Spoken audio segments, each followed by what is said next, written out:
My fiancé accidentally forgot to hang up the call, and what I overheard on the other end shattered my entire world just days before our wedding.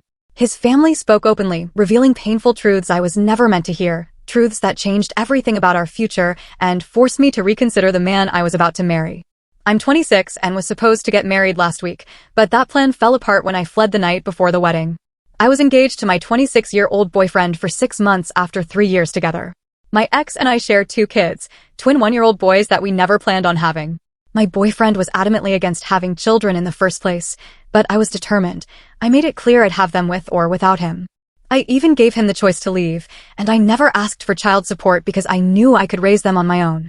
I've always had a strong maternal instinct, and the timing felt perfect.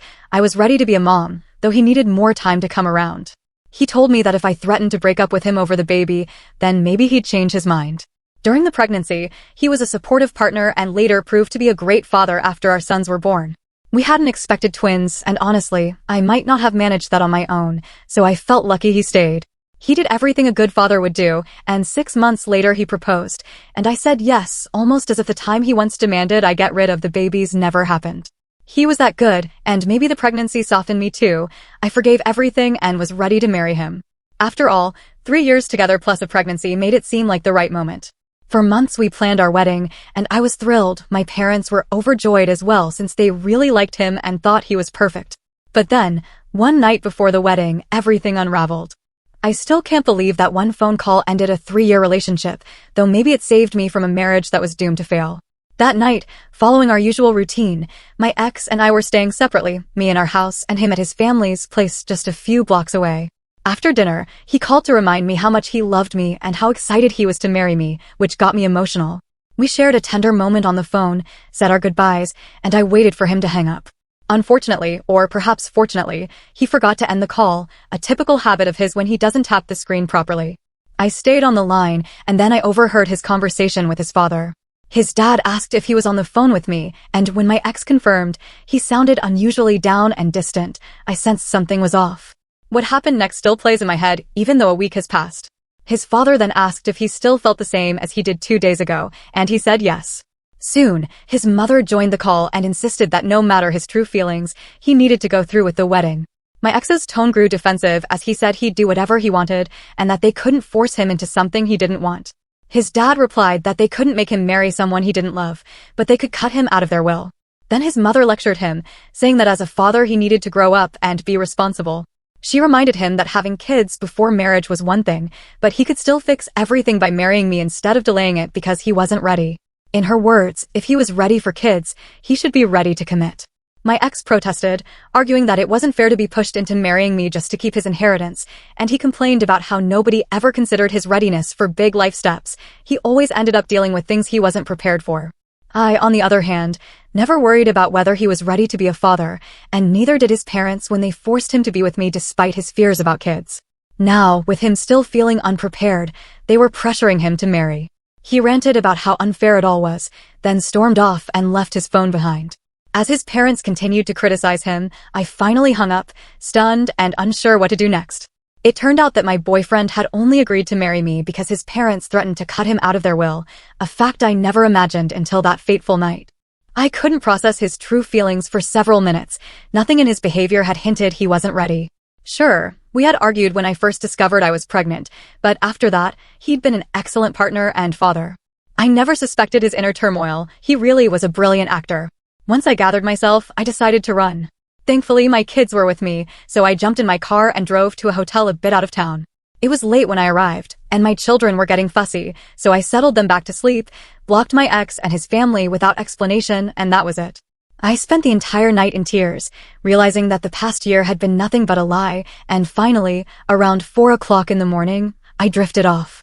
The wedding venue and all the arrangements had been paid for by my ex's parents, and since they were wealthy, I didn't worry about the wasted money. It was their idea anyway, so they'd deal with the fallout. Before I fell asleep, I texted all my friends and family that the wedding was off, promising to explain everything later without giving any extra details. I made it crystal clear that no one was welcome at the wedding. I didn't allow them to come anywhere close to my ex or his family, and I made sure they wouldn't contact or reply to anyone from his side. I trusted my people completely, knowing they'd follow my orders without question.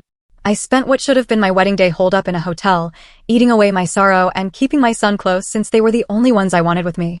Even though I felt utterly shattered and heartbroken, I put on a brave face for their sake. After taking a day off, I went home to gather my things and leave that house. Before that, I had dropped my kids off at my parents' place. When I finally returned a day later, my ex reacted exactly as I'd predicted. He looked like he hadn't slept, was visibly anxious and panicked, and I still can't tell how much of that was real. He immediately asked where I'd been, saying he had been terribly worried about me, and without waiting for me to speak, he launched into a tale about how he and his family had spent hours waiting the day before. He declared that whatever I'd done was simply unacceptable, and that I owed them a full explanation and a public apology, because having cold feet wasn't an excuse to embarrass him and his family like that. I didn't offer much in response. I only mentioned that I'd overheard his conversation with his parents the other day. For a few seconds, he looked puzzled until he finally realized what I meant, and then he wisely showed some shame. I didn't feel the need to explain further or engage in any more conversation. I went inside the house while he stayed in the yard, gathered my essential items, and left without another word. Honestly, I had nothing left to say to him. He did what he thought was right, and I was now doing what I believed was best for me. I no longer cared about being a wife. I just wanted to be a good mother. Nearly a week had passed without any communication between us, so I assumed that was the end. I felt I had nothing to say, and neither did he. Or so I thought, until just a few hours ago when he arrived at my parents' place, pleading to speak with me. By that time, I had already told my parents what happened, and all my close friends were aware too, so they were hesitant to let him in. Nevertheless, I agreed to one final conversation, ensuring we spoke outside so as not to wake the sleeping babies. We talked in the front yard, and he apologized for everything he had put me through. He claimed that he truly loved me, even though he wasn't ready to marry, and he said he cared for the kids too. Despite everything he'd said that night, he still wanted to be involved in our lives. I wasn't sure what to say or even if I could trust him. After nearly a year of his deceit and pretense, doubt was inevitable. I told him I needed time to think about our next steps. He insisted he wasn't ready to break up and wanted to try again without his parents interfering. I honestly didn't know how to respond. I want my kids to have a relationship with their dad as they grow up, but right now, I just can't trust him. As for me, I'm in desperate need of a break after such a crazy week, so what if I decide not to give our relationship another chance? Update 1. Hey everyone, I know it's been a while, but I've been swamped with work, kids, and moving out, so I haven't been able to update you. The outpouring of support has been overwhelming, and I'm truly grateful for all the love and advice I've received. It's helped so much. I did speak with a lawyer about the custody arrangement because I want full custody of my kids. I've decided that getting back with my ex isn't an option. Some people started sending hateful messages, accusing me of being a selfish mother just for considering reconciliation, which was both foolish and judgmental. I'm a mother, yes, but I'm also human, and it's only been a week since that fateful call. It was a 3-year relationship. I was very emotional and did love him, which is why I even considered giving things another try. Now that I'm feeling more stable, I know that I must put myself and my kids first, so I can't go back with him. There was no need for all that hate and judgment in the first place, but of course, it's the internet. I should have expected it.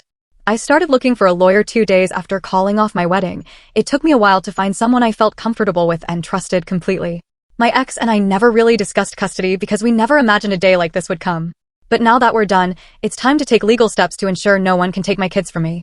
I'm pretty sure he wouldn't want that, but I'm not so sure about his parents. They're very conservative and kind of orthodox on these matters, so I know they wouldn't accept their son losing custody of his grandchildren and would do everything to stop it. I'm just preparing myself. I last spoke to my ex about 3 days ago, and we haven't been in touch since, which only confirms that regardless of his words, he isn't ready to be with me or willing to change. His promises to work things out were empty since he hadn't even checked on me once. I know I'm making the right decision by not going back with him. There's simply no trust left, and I'm not going to be with a man who doesn't truly want to be with me. This is for the best. I'll tell him my decision soon, and I just hope he doesn't get mad about the custody arrangement, because that's the last thing I need right now. Update 2. I finally told my ex that I don't want to get back together, and I also mentioned that I'm filing for full custody to give him a heads up. I expected him to be fine with it, since he had already admitted he wasn't ready for marriage or kids. He should have been thankful that I wasn't forcing him into something he wasn't prepared for. Instead, he reacted badly, arguing with me and insisting that I couldn't do this to him. He said I could end the relationship if I wanted to, but I just couldn't handle his kids distancing themselves from him. Would have made sense if we had a typical relationship, but that's not how things were. As you know, my ex never wanted kids to begin with. Even as recently as a week ago, he claimed he wasn't ready to be a father. Then suddenly he started fighting for custody of his kids. I immediately suspected something was off, and his parents were likely still pulling his strings. He was freaking out while I tried to calm him down during our restaurant meetup, and I was mortified by the scene he was causing. After a while, he settled down a bit, and I attempted a rational conversation with him because I couldn't risk a drawn-out custody battle. I couldn't afford that kind of mess, both in terms of money and energy. Besides, his parents could easily hire the best lawyers, so even if I had the moral high ground, they could drag it out for years. My best option was to reason with him and hope he wouldn't escalate things. I reminded him that just a week ago he said he wasn't ready for kids and that our current arrangement was the best path for all of us, me taking care of the kids as planned, and him living his life free of the burdens of marriage and children. I assumed that was what he truly wanted. But then he declared that he'd had a change of heart and was now ready to be a father. That just didn't add up. If he hadn't been ready for a whole year, there was no way he could flip his stance in just 1 week. I asked if he was hiding something, and he finally admitted that his relentless fight was driven by what his parents had said. Surprise, surprise. After the wedding fell through, I told him I knew everything he'd shared with his parents. They had insisted he fix things with me immediately, which is why he came back a week later. They had accepted that I wouldn't marry him, but they absolutely wouldn't let him lose custody of their grandkids. They even threatened to cut him off if he didn't persuade me to agree to joint custody. By then, he was practically begging for joint custody, but I was so disgusted that I just left. I couldn't believe he was once again dancing to his parents' tune. I had given him a way out. He didn't want to be a father or commit to me, but what he really craved was his parents' money. If that was his only concern, I didn't want him anywhere near our kids. I didn't even want child support because I simply didn't want him involved in our lives. He clearly lacked backbone, willing to do anything to keep his parents happy, and it was utterly pathetic. A few days later, I blocked him everywhere. I didn't want any contact or reminders of him. His last message suggested a joint custody agreement and even offered to split his inheritance with me once his parents passed away. I couldn't believe he was seriously proposing that nonsense just for the sake of it. I guess this is what happens when you fall for a spoiled brat in the first place. I'm a self-made woman who worked my way up on my own. Sure, my parents helped educate me, but we weren't rich, so I relied on scholarships and worked hard for everything I have now. As for my ex, he was the only son of outrageously wealthy parents, so I think you all know what kind of person I'm talking about. I thought he had changed when we started dating, and for a while, he convinced me he had. But I was wrong. He's a master actor, fooled me for 3 years, but now I see him for who he really is. I don't want to stick around to find out more. I'm done, and I'm perfectly happy raising my kids on my own. No father is worth having if he doesn't truly want to be one. I'm 100% sure I made the right decision, and I hope he eventually terminates his parental rights instead of dragging this into a long custody fight. I'll keep praying. Update 3, I'm back with some good news. I know it's been a while since the last update, but I've been busy. First off, my kids and I have moved into a smaller apartment that I can finally call my own, unlike the house my ex and I used to share. The new place is near my parents' house, so they can visit and help watch the kids. I've even hired a full-time nanny because I can't stop working. I feel incredibly lucky to be able to afford that right now, especially with my parents pitching in financially. I'm so grateful for their love and support. Now, the part many of you are curious about, my ex. He has signed away his parental rights. I'm not entirely sure what changed him. Maybe he finally stood up to his parents, or maybe they just gave up. A friend mentioned that he moved out of his old place, so I'm leaning towards the former. He apologized a few days ago, offering money as compensation, but I wasn't about to take anything from my ex. I know some of you might think that was a mistake, but I'm firm on this. I forgave him, but that doesn't mean I want any part of him in our lives. I simply want to move on, and my parents and I are more than capable of raising the kids without him. I texted him to say it was fine, but I'd appreciate no further contact, and he's respected that so far. Right now, I'm solely focused on giving my kids the best life possible. I have no time to dwell on anger or sadness about my ex. I just want to be the best mother I can be. It's been a few months since my last update, and I can finally say that life has taken a turn for the better. The changes I made were hard at first, but now I'm feeling more grounded than ever. My little apartment has truly become my sanctuary, a warm, safe place where my kids and I can thrive. I've settled into a routine that keeps me focused on what matters most, our happiness and stability. The full-time nanny has been a blessing. Not only does she help take care of the kids when I'm busy, but she's also become like family. My parents are still a huge part of our lives, lending a hand whenever they can and filling our home with love and laughter. I've even started exploring my own interests again, picking up hobbies and reconnecting with old friends. It feels incredible to rediscover who I am outside of a relationship that wasn't truly meant to be. As for my ex, he's become a distant memory.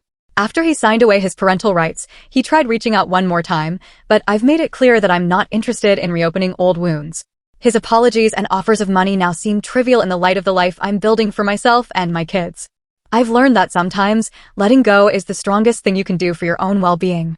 Looking back, I realized that every challenge, no matter how painful, taught me a valuable lesson. I learned to stand on my own 2 feet and trust my instincts. I'm proud of the progress I've made and the secure, loving environment I've created for my children. Our journey isn't over, but I know we're heading in the right direction. In the end, I found my strength by embracing change and taking control of my future. My kids deserve the best, and I'm determined to give them just that, a life full of love, stability, and endless possibilities. This chapter has finally closed, and I'm excited to see what the next one holds.